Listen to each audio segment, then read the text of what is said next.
ಬೆಳಗಿನ ತಿಂಡಿ ಜೊತೆ ನಾಯಕರ ಜೊತೆ ಅಮಿತ್ ಶಾ ಸಾಕಷ್ಟು ವಿಚಾರಗಳನ್ನು ಚರ್ಚೆ ಮಾಡಿದ್ದಾರೆ. ಬಿಜೆಪಿ ಹಾಗೂ ಜೆಡಿಎಸ್ ನಾಯಕರ ಜೊತೆಯಲ್ಲಿ ಮೀಟಿಂಗ್ ನಡೆಸಿದ್ದಾರೆ.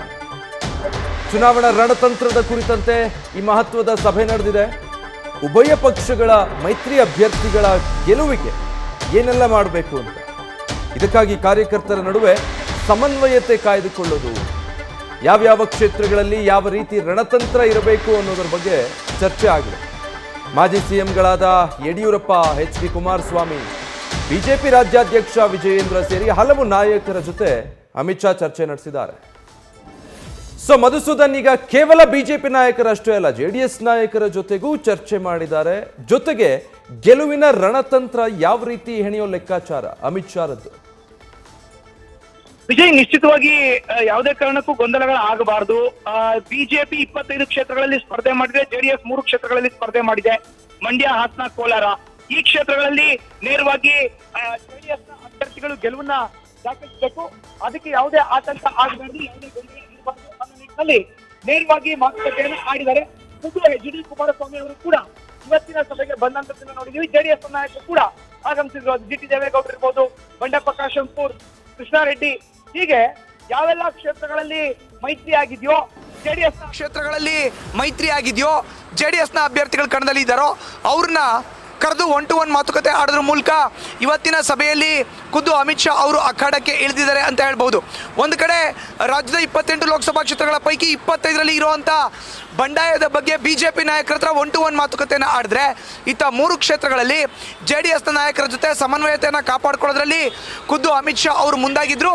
ಈಗಾಗಲೇ ಮಾತುಕತೆ ಕೂಡ ಸಫಲ ಆಗಿದೆ. ಬೆಂಗಳೂರಿನ ಖಾಸಗಿ ಹೋಟೆಲ್ನಲ್ಲಿ ನಡೆದಂಥ ಸಮನ್ವಯ ಸಭೆ ಕೂಡ ಮುಕ್ತಾಯ ಆಗಿದೆ. ನೇರವಾಗಿ ಅಮಿತ್ ಶಾ ಅವರು ಕಾರ್ಯಕ್ರಮಕ್ಕೆ ಭಾಗಿಯಾಗೋದಕ್ಕೋಸ್ಕರ ತೆರಳಿದ್ದಾರೆ. ಇನ್ನು ಮಧ್ಯಾಹ್ನ ಕೋರ್ ಕಮಿಟಿ ಮೀಟಿಂಗ್ ಕೂಡ ಇದೆ. ಇದರ ಅರ್ಥ ಏನು ಅಂತ ಹೇಳಿದ್ರೆ, ರಾಜ್ಯದಲ್ಲಿ ಇದ್ದಂಥ ಬಂಡಾಯವನ್ನು ಕಂಪ್ಲೀಟ್ ಆಗಿ ಶಮನ ಮಾಡೋದ್ರ ಮೂಲಕ ಈ ಬಾರಿಯ 2024 ಲೋಕಸಭಾ ಕ್ಷೇತ್ರದ ಚುನಾವಣೆಯಲ್ಲಿ ಬಿಜೆಪಿ ಜೆಡಿಎಸ್ ಮೈತ್ರಿಯಾಗಿ 28 ಕ್ಷೇತ್ರವನ್ನು ಗೆಲ್ಲಬೇಕು ಅನ್ನೋ ಒನ್ಲೈನ್ ಅಜೆಂಡಾನ ಇಟ್ಕೊಂಡಂಗೆ ಕಾಣ್ತಾ ಇದೆ ವಿಜಯ್.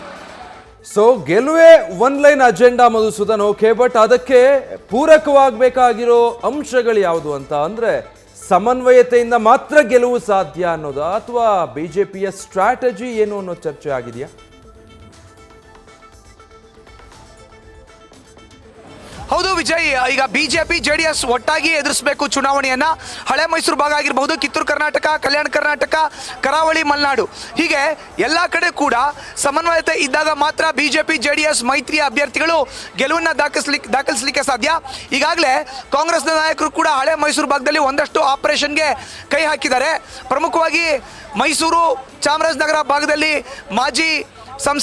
ಹಾಲಿ ಸಂಸದ ವಿ ಶ್ರೀನಿವಾಸ್ ಪ್ರಸಾದ್ ಅವರ ಬೆಂಬಲವನ್ನು ಕೂಡ ಕಾಂಗ್ರೆಸ್ ಕೇಳಲಿಕ್ಕೆ ಮುಂದಾಗಿದೆ. ಈ ರೀತಿಯ ಒಂದಷ್ಟು ಕಾಂಗ್ರೆಸ್ನ ತಂತ್ರಕ್ಕೆ ಪ್ರತಿತಂತ್ರವನ್ನು ಹೆಣೆಯೋದು ಇವತ್ತಿನ ಮೀಟಿಂಗ್ನ ಒಂದು ಭಾಗ ಆಗಿತ್ತು.